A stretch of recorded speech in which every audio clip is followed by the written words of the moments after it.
Auction Monday. First item, 2B01. This is the B series auction.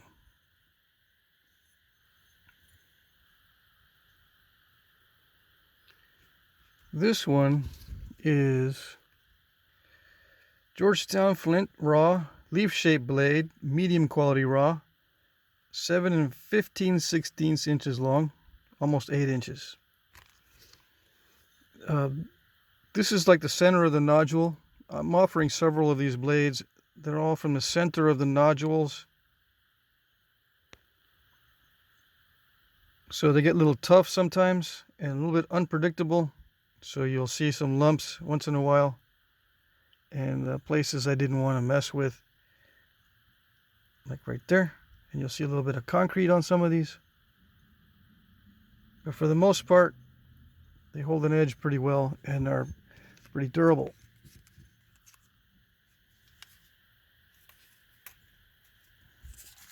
Next item.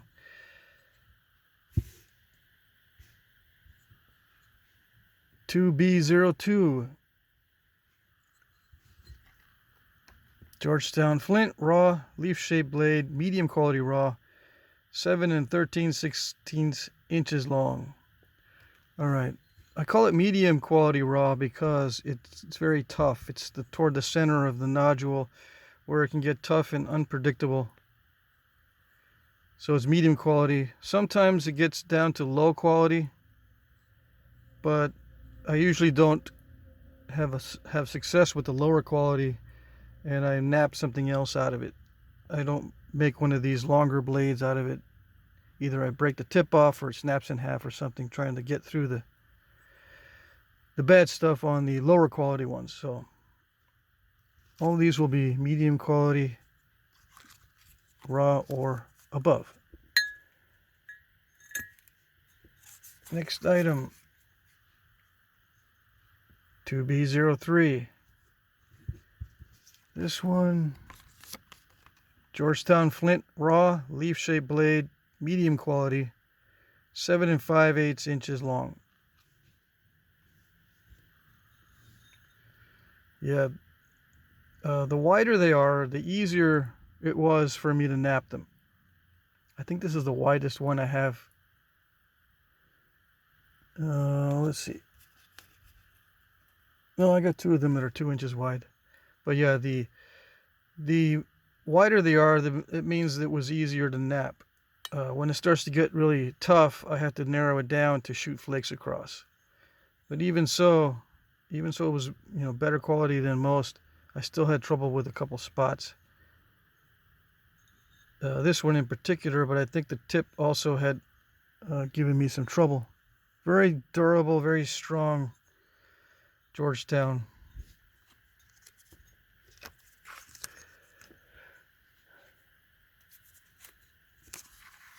Next item, 2B04. Georgetown flint raw, leaf-shaped blade, high quality raw,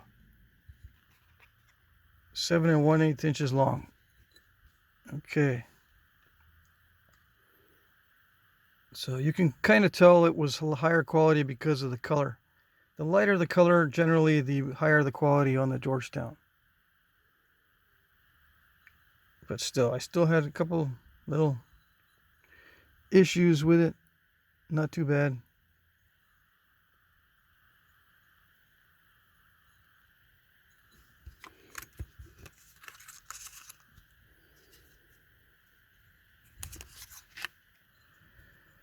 B05.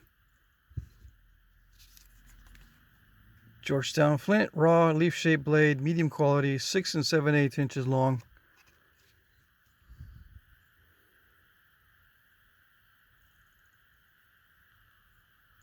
There's a spot there that gave me trouble.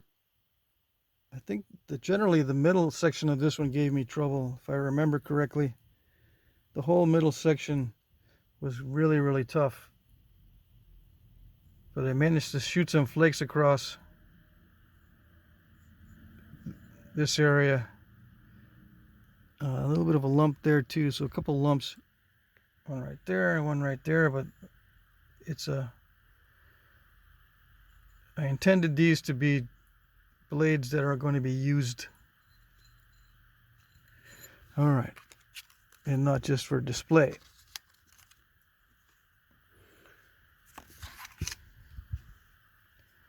To B06. This is the point in the video. I made this one with natural tools. I decided to sell it and not keep it. Georgetown flint, raw leaf-shaped blade, natural tools, high quality, 6 7/16 inches long. So yeah, I had this handle wrapped down here because I was going to start using it. It has some issues there with the little bitty step fractures and stuff, but overall I think it's going to be a useful blade for somebody. The reason why I'm not going to use it is because I tend to use just flakes for cutting and chopping and general tasks that I would use a stone blade for. I just use flakes, so I'm probably never going to use it. Let's see, next item. Actually, three objects in this under this item number. 2B08. These are old, kind of older points that I made a while ago. They're art pieces. I made just exploring different shapes.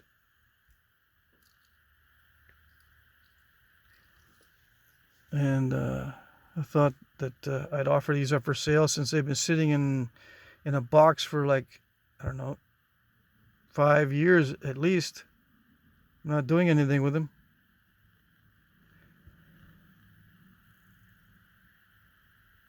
They're heat treats. All these are heat treats. Texas Church.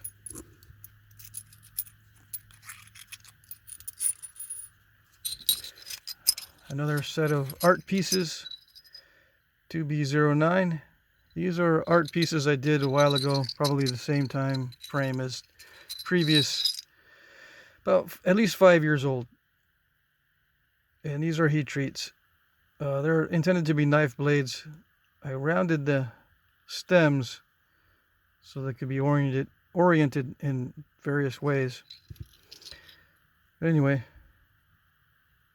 this one's pretty cool. I don't really know the material on some of these. I'm thinking these are mixed from different areas of the country. I think this might be Buffalo River. I think this might be a Texas heat treat, although I'm not sure. It's a pretty color. And this is dacite. So just a variety of materials. Little knife blades. Let's see. Let's see if I can get a measurement. The longest one here, the blade itself, it's like 2 3/4, or a little over 2 1/2. Overall length, 3 5/16. Okay, and that's the largest one here. Okay.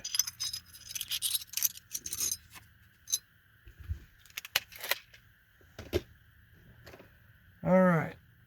This one is a box of napping items. Did not get sold in the last auction. 2B010. Was not sold in the last auction. It's a box of napping materials. I added some things in here to sweeten the deal. This is what I call a Kelly strap, just a belt with loops. Black ultra high molecular weight plastic. A bronze pressure flaker. This is bronze. A couple of napping pads. Medium braider. Let's see, a napping pad. Let's do one of these at a time. You know, you saw these in the last auction. I added this one here. It's an antler based pad. Another section of a grinding wheel abrader. pad, pressure flaker. I threw in a what do they call these? Etching tool. Yeah, this was 2A08 in the last auction. But yeah, I added in the etching tool.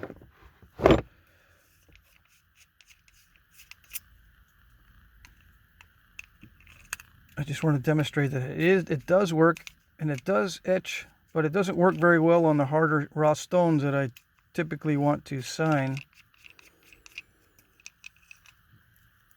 Does it work? Batteries run out.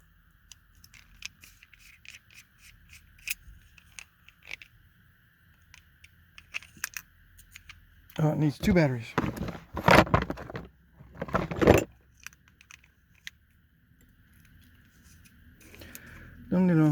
And I was thinking this video was going to be short. Okay, it's an engraver.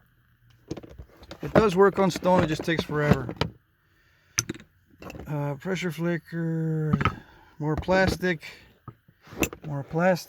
Let's see, this one is the longest piece of plastic. I'm offering 7 and some 3/16.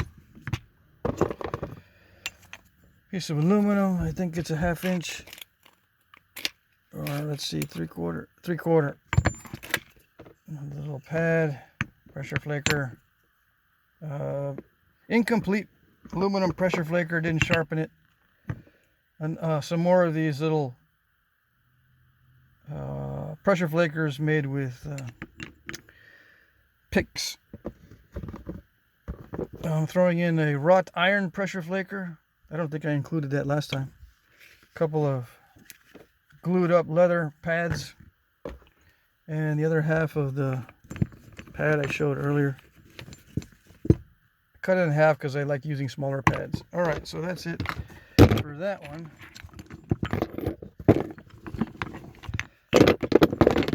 It's got more items than last time. We'll see if the new bidder will be able to purchase it this time. All right. The next items, let's see here if I can get this without too much of a mishap. See, this is 5. I'm offering 5 boxes to be 11, 12, 13, 14, 15. Yeah, definitely 5 boxes of flakes, mixed flakes. Okay, mostly Georgetown of various grades, all raw. And all these boxes will have similar proportions of these flakes. All right, that was Georgetown. I'm also including some raw Texas Church, a lighter color, a couple of chunks of Buffalo River. Now these are going to be more chunky than the ones I offered before because I'm running out of just regular flat flakes. And some West Texas heat treat, larger chunks. All these boxes will have similar flakes to these. And if it doesn't fill up the whole box, I'll add in extra flakes to make these boxes completely full. This particular box will be 2B11. And the extra flakes I'm including will all be raw Georgetown flakes. Okay. Quickly, rules of the auction. This is not a live auction. Auctions will be held Mondays, 12 noon Eastern time, and end at 9 p.m. Eastern time, which means it ends 8 Central, 7 Mountain, and 6 Pacific. Okay, it's going to end tonight. I'll announce the winners in the comments section. Try not to bid at the last minute. I'll be using YouTube's time tracker. I will pre-populate the comments with the item numbers and a timestamp where the item appears in the video. Please bid under the appropriate comment. I will like a bid when I see it. So just in case. Sometimes YouTube is kind of messed up and it doesn't post your comment, or I can't see it. It might post it, but only certain people can see it. If I can see it, I will like it, and that's how you'll know that I saw it. Okay? I don't think anybody else is liking anybody else's bids, although it does happen. If there's more than one like, it's me plus another guy, right? When the auction's over, I'll announce the winning bids. I will copy and paste this generic response: sold, thank you, and then the item number and the price, blah blah blah. Please email me your address. It's best if you email me your address before the auction. That way I know that you're serious and I know who you are. Okay, so you can do that too. You can email me your information before the auction. There's no way for me to send you a message unless I do have your email. Okay, so just keep that in mind. Shipping is free in the U.S. International shipping, if I use a first class package, I'll add $10. If I use a small priority flat rate box, I'll add $20, and $40 extra if I use a medium priority flat rate box. And I'll add that to the winning bid amount. I accept PayPal, Venmo, Cash App, checks or money orders. I can also send you an electronic invoice. I'll issue refunds if needed. If for some reason you cannot pay, I'll offer the item to the next highest bidder, or I'll just offer the item again in the next auction. I'll sign all items unless you don't want me to. Shipping begins on Tuesday after the auction. I will provide tracking numbers. Shipping is always done through the post office. If you have the winning bid but I don't see it and I award the item to another bidder, we can communicate by email and try to make arrangements to get you a substitute or something else of equal value. Okay, it's not your fault that I don't see the bids. Sometimes YouTube is kind of messed up, like I said. If there's a conflict, we'll just work it out in the emails. Okay, that's it. Hope you had a good weekend and good luck. Looking back on the video, I forgot to include item 2B07. 2B07.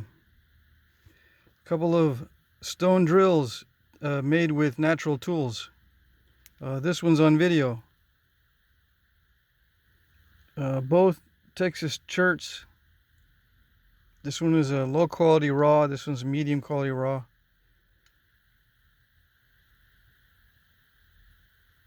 Yeah.